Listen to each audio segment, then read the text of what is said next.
Hi hello viewers, నేను మీ Shiva Mallala. Tag తెలుగులో అనేక కొత్త విషయాలని, వింత విషయాలను మీకు ఎప్పుడెప్పుడు చెప్తూ ఉంటాను. ముఖ్యంగా తెలుగు సినిమా పరిశ్రమకు సంబంధించిన అనేక విషయాలని మీ ముందు అన్నీ తెలిసినట్టుగానే ఉంటాయి, కానీ కొన్ని మనం చెప్తుంటే గుర్తు తెచ్చుకుంటే మళ్ళీ ఆ రోజుల్లోకి మనం వెళ్తాం. ముందుగా ఇవాళ కార్యక్రమంలో ముఖ్యంగా మాట్లాడుతుంది ఒక 1924 సెప్టెంబర్ 20వ తారీఖున ఈ భూమి మీద ఒక అద్భుతమైన వ్యక్తి వచ్చాడు. అతని పేరే అక్కినేని నాగేశ్వరరావు గారు. ఒక చిన్న 100 ఇళ్ళు కూడా లేని ఒక పల్లెటూరు రామాపురం లాంటి ఊర్లో జన్మించి, చదువు లేకపోయినా కూడా అక్కడున్న చిన్న పొలం పనులు చేసుకుంటూ చిన్న నాటకాలు వేసుకునే ఒక చిన్న కుర్రోడు 13, 14 సంవత్సరాల తర్వాతే నాటక రంగంలో బాగా పేరు ప్రఖ్యాతులు సంపాదించి 1940లో, అంటే 1924లో పుట్టిన వ్యక్తి 1940లో మెడ్రాస్ చేరుకొని 16 ఏళ్ల వయసులోనే ధర్మపత్ని అనే ఒక సినిమాలో చిన్న క్యారెక్టర్ ఆర్టిస్ట్ నటించాడు. ఆ తర్వాత ఆయన మళ్ళీ వెళ్ళిపోయాడు. మళ్ళీ 1944లో సీతారామ జననం అనే ఒక సినిమా ద్వారా మళ్ళీ తెలుగు ప్రేక్షకుల ముందుకి పూర్తిస్థాయి నటుడిగా అవతారం ఎత్తి రాముని పాత్రలో నటించి అలాగా తెలుగు తెరకి పరిచయం అయ్యారు. ఆ రోజు నుంచి తాను చివరి శ్వాస విరిచే వరకు కూడా తెలుగు సినిమా పరిశ్రమలో రకరకాల స్థాయిల్లో అద్భుతమైన హీరోలుగా రాణిస్తూ, వేషాలు వేస్తూ తన నటనా వారసత్వంతో పాటు అన్నపూర్ణ స్టూడియోని నిర్మించారు. అలాగే అన్నపూర్ణ పిక్చర్స్ ద్వారా అనేక సినిమాలని తెలుగు ప్రేక్షకులకు అందించి ఎన్నో విజయాలను అందుకున్నారు. ఆయన సినిమా చరిత్ర అంతా గురించి చెప్పాలంటే ఈ చిన్న ఒక వీడియో సరిపోదు. అందుకనే అనేక వీడియోల్ని ఇక్కడి నుంచి మీ ముందుకు తీసుకొచ్చే ప్రయత్నం చేస్తాను. ఎందుకంటే ఇది 2024, 1924లో పుట్టిన వ్యక్తి సెంటినరీ ఇయర్, 100 సంవత్సరాల వేడుక, అక్కినేని గారి వేడుకని మనం జరుపుకుంటున్నాం. తెలుగు ప్రజలందరూ కూడా ముఖ్యంగా సినిమా గురించి కొంచెం కూడా తెలిసిన వాళ్ళు ఎవరైనా సరే అక్కినేని గారు తెలియని వాడంటూ ఉండరు ఈ భూమి ప్రపంచం మీద. అందులోనూ ఆయనకు సంబంధించిన నటనకు సంబంధించి కానీ, ఆయన ఎలాగ ప్రవర్తించేవారు కానీ, ఆయన ఎలాంటి సూక్తులు చెప్పేవారు కానీ అన్నీ కూడా చాలామంది ఈ జనరేషన్కి తెలియదు.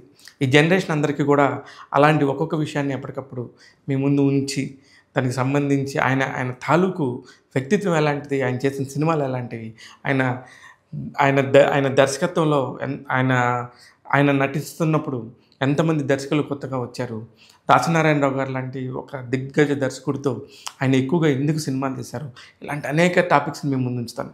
ఇకపోతే ఈరోజు ముఖ్యంగా చిరంజీవి గారికి ఏఎన్ఆర్ అవార్డు. చిరంజీవి మెగాస్టార్గా రాకముందు ఒక చిన్న క్యారెక్టర్ ఆర్టిస్ట్గా కూడా ప్రారంభించుకున్నప్పుడు 1977 ఆ టైంలో తెలుగు సినిమా పరిశ్రమ స్టార్స్ ఎవరు అంటే అప్పటికి కూడా 30 సంవత్సరాలుగా తెలుగు సినిమా పరిశ్రమని వేలుతున్న 2 కళ్ళు అని చెప్పాలి. ముఖ్యంగా వాళ్ళు ఎన్టీ రామారావు గారు, అక్కినేని నాగేశ్వరరావు గారు. ఆ తర్వాత మనం లెక్కేసుకుంటే కమర్షియల్ హీరోస్గా లెక్కేసుకుంటే కృష్ణ గారు, శోభన్ బాబు, కృష్ణరాజు గారు. ఇలాగ వెళ్తున్న కోణంలో ఆ తర్వాత వచ్చిన మరో యువ కిషోరం అప్పటి 1977, 80, 78 టైంకి ఒక మంచి నటుడు వచ్చాడు అని చెప్పేసి అప్పుడప్పుడు అందరూ మాట్లాడుకుంటారు. నటుడు ఎవరైనా అన్నారంటే అది మెగాస్టార్ చిరంజీవి గారే. అలాగా ఆయన వాళ్ళందరినీ చూసుకుంటూ వాళ్ళ దారిలో నడుస్తూ ఒక్కొక్క స్టెప్ ఎదుగుతూ 1983 టైంకల్లా హీస్ డెఫినెట్గా పెద్ద స్టార్ అయ్యే సూచనలు ఉన్నాయని చెప్పేసి అందరూ జ్యోతిష్కని చెప్పేసిన వ్యక్తే మెగాస్టార్ గారు. ఈయనకి మెగాస్టార్ గారికి అక్కినేని నేషనల్ అవార్డు రావటం అనేది చాలా గొప్ప విషయంలాగా నిన్న అక్కినేని నాగార్జున గారు మాట్లాడుతూ చాలా ఎమోషనల్ అయ్యారు. నాన్నగారు అవార్డు చిరంజీవి గారికి ఇస్తున్నామని తెలియగానే అంటే ఉంటుంది. ఎందుకంటే ఇప్పుడు ఎప్పుడైతే ఆయన అడుగుపెట్టినప్పుడు ఎవరైతే స్టార్స్గా వెలుగుతారో అతని ప్రస్థానం సంబంధించిన అవార్డు, అతని గొప్పతనానికి సంబంధించిన అవార్డు. ఈ అవార్డు వల్ల ఏమొస్తుందయ్యా అంటే సినిమా వారికి కానీ, కళాకారులకు కానీ, నటులకు కానీ ఈ అవార్డులు చాలా కొనంత బలం. ఎట్లాంటి అవార్డు కంటే కూడా అనేక అవార్డులు, పెద్ద అవార్డులు ఉన్నాయి, చిన్న అవార్డులు ఉన్నాయి అనేది పక్కన పెడితే ప్రతి అవార్డు కూడా చాలా గొప్పతనంగా తెలుగు వారందరూ కూడా మోస్తూ ఉంటారు. దేనికి? ఎందుకంటే ఒక కళాకారుడికి కరతాళ ధ్వనులు, అవార్డులు, రివార్డులు ఇవే వాళ్ళ సంపద. అలాంటి సంపద ఎంతొచ్చినా ఏదొచ్చినా ఇంకొకటి తీసి పక్కన పెట్టుకుంటారు, కానీ ఏది వద్దనరు. అక్కినేని నాగేశ్వరరావు గారి అవార్డు కూడా చాలా గొప్ప అవార్డు. ఆయన అక్కినేని గారు బతికున్నప్పుడే 2006 సంవత్సరంలో ఈ అవార్డుని స్థాపించి, లేదు ఇప్పుడు నేను చేయడానికి ఏముంది, అప్పుడప్పుడు అడపాదడప అప్పుడొక వేషం ఇప్పుడొక వేషం వేస్తున్నాను, 75 సంవత్సరాల పాటు సినిమా ఇండస్ట్రీలో అలానే ఉన్నాను. ఎన్నో సినిమాల్లో హీరోగా నటించాను. అలాగే చిన్న పాత్రలొచ్చినా కూడా చేశాను. నిర్మాతగా మారాను. స్టూడియో కట్టాను. ఇంతమంది తెలుగు ప్రేక్షకుల హృదయాల్లో నేనున్నాను. కానీ నా అవార్డు అంటూ ఒకటి నెలకొల్పి దేశంలో ఉన్న కళాకారులు గొప్ప వాళ్ళందరినీ కూడా నేను సన్మానించుకుంటే దానికి ఒక గొప్ప అవార్డులాగా వాళ్ళు ఫీల్ అవ్వాలి. అరే! అక్కినేని నాగేశ్వరరావు గారి అవార్డు అంటే ఇది చాలా ఉన్నతమైన అవార్డని ప్రతి ఒక్కళ్ళు ఫీల్ అయ్యే విధంగా నేను అవార్డులు ఇస్తానని చెప్పి 2006 సంవత్సరంలో మొట్టమొదటిగా దేవానంద్ గారికి, ఆ తర్వాత షబానా ఆజ్మీ గారికి, వైజయంతిమాల గారికి, ఆహ్, అంజలిదేవి గారికి, జయసుధ గారికి, ఇట్లా చెప్పుకుంటూ పోతే అనేక మందికి, సింగర్ లతా మంగేష్కర్‌కి, అలాగే వా అలాగే అమితాబ్ బచ్చన్ గారికి సూపర్ స్టార్, ఇట్లాగా శ్యామ్ బెనగల్ గారికి, ఇలా హేమమాలిని గారికి, రకరకాల పార్శ్వాల్లో హీరోయిన్‌లకి, హీరోలకి, సింగర్స్‌కి ఒకళ్ళే ఏంటి రివ్యూ రైటర్ గుడిపూడి శ్రీహరి గారికి కూడా 2016లో అందించడం జరిగింది.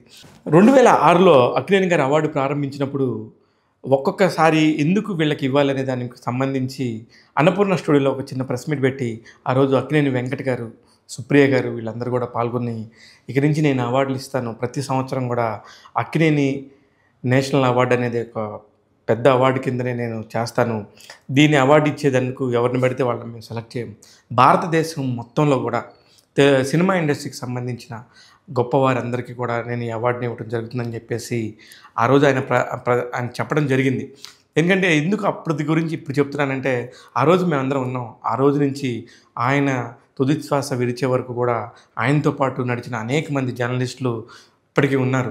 వారందరితో పాటు ఆయన ఎంతో చాలా హాయిగా నవ్వుతూ సరదాగా అన్నపూర్ణ స్టూడియోలో ఈవినింగ్ పూట ఈ టైంలో ఒక 4 గంటలకు 5 గంటలకు ఒక ప్రెస్ మీట్ లాగా కాల్ఫర్ చేసి ప్రతి ఒక్క విషయాన్ని చెప్తూ వీళ్ళకి దేవానంద్ గారికి ఎందుకు అవార్డు ఇవ్వాలి అనే దాని మీద చెప్పేవారు. అలానే నెక్స్ట్ ఇయర్ షబానా ఆజ్మీ, ఆ తర్వాత అంజలిదేవి గారు, జయసుధ గారు, ఆ తర్వాత వైజయంతిమాల గారు, ఇలా ప్రతి ఒక్కళ్ళ గురించి అవార్డు ఇచ్చే ముందు వాళ్ళకి ఎందుకు అవార్డు ఇస్తున్నారు అనేది చెప్పేవారు. ఆ తర్వాత సంవత్సరం లతా మంగేష్కర్ గారు, ఆ తర్వాత సంవత్సరం కె బాలచంద్ర గారు, ఆ తర్వాత సంవత్సరం శ్యామ్ బెనగల్ గారు, ఆ తర్వాత సంవత్సరం అమితాబ్ బచ్చన్ గారు, ఇలాగ ప్రతి ఒక్కళ్ళు కూడా అమితాబ్ బచ్చన్ గారి టైంకి అక్కినేని గారు లేరు, మన మధ్య మిస్ అయ్యారు. 90 సంవత్సరాల వయసులో ఆయన పరిపూర్ణమైన జీవితాన్ని అనుభవించి ఒక చక్కని ప్రెస్ మీట్ పెట్టి ఇప్పటివరకు మీ అందరితో గడిపాను, ఇంకా నా టైం అయిపోయిందని డాక్టర్లు అని చెప్తున్నారు, ఇక నుంచి ఇంకా ఇప్పటివరకు ఉన్న అక్కినేని లేనట్టే అంటూ మనం అనే సినిమాని తన ఆఖరి సినిమాగా చేసి ఆ రోజు కూడా ఆయన పోతా కూడా ఎంత గుండె నిబ్బరం లేకపోతే ఆ రోజు కూడా ఒక ప్రెస్ మీట్ పెట్టి ఇక నుంచి మీ దగ్గర నుంచి సెలవు తీసుకున్నానని చెప్పి ఎంతో హుందాగా ఆ రోజు కూడా ఒక టక్ వేసుకొని దాని మీద ఒక చిన్న కోట్ వేసుకొని నీట్గా నవ్వుతూ వచ్చి ప్రెస్ మీట్లో కూర్చున్న చూపులు ఇంకా నాకు గుర్తున్నాయి. అందుకే చెప్తున్నాను అక్కినేని గారి అవార్డు ఎంత గొప్ప అవార్డు. అది చిరంజీవి గారికి ఇప్పుడు వచ్చింది 2024 సంవత్సరానికి. కానీ గత 5 సంవత్సరాలుగా కరోనా టైంలో అవార్డ్స్ ఇవ్వలేదు. దానికి ముందు వరకు కూడా మనం లెక్కేసుకుంటే అమితాబ్ బచ్చన్ గారి తర్వాత గుడిపూడి శ్రీహరి గారికి రివ్యూ రైటరు, ప్రఖ్యాత సినిమాల గురించి అనేక రివ్యూలు చేసేవారు. ఈనాడులో వర్క్ చేసేవారు ఆయన రివ్యూలు కోసం ఎంతోమంది ఎదురు చూస్తూ ఉండేవారు. 2016 సంవత్సరంలో ఆయనకి ఇచ్చారు. 2017 సంవత్సరంలో దర్శక దిగ్గజం ఎస్ఎస్ రాజమౌళి గారికి ఇచ్చారు. 2018 సంవత్సరంలో అలనాటి హీరోయిన్ శ్రీదేవి గారికి ఇచ్చారు.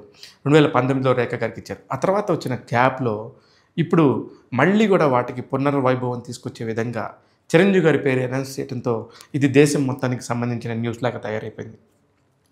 ఏఎన్ఆర్ అవార్డుకి ఒక పరిపూర్ణత చేకూరినట్టు అయిపోయింది. ఎందుకంటే ఎంతో కష్టపడి ఇండస్ట్రీలో ఎవరు లేకుండా తనకంటూ ఒక స్పెషల్ రోడ్డుని నిర్మించుకున్నారు మెగాస్టార్ చిరంజీవి గారు. అందుకనే ఆ అవార్డు పరంగా ఆయన వరించింది. ఎందుకంటే ఏఎన్ఆర్ గారు కూడా ఇండస్ట్రీకి వచ్చినప్పుడు వెనక ముందు ఎవరు లేరు.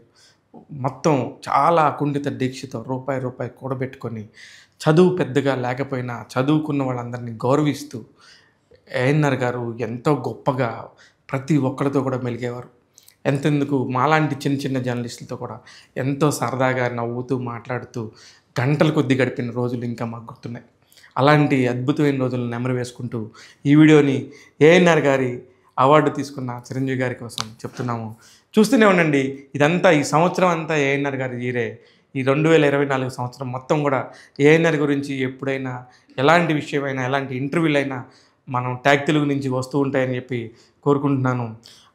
ఏఎన్ఆర్‌కి సంబంధించిన అభిమానులు కూడా నాకు తెలిసి లక్షల్లో ఉన్నారు.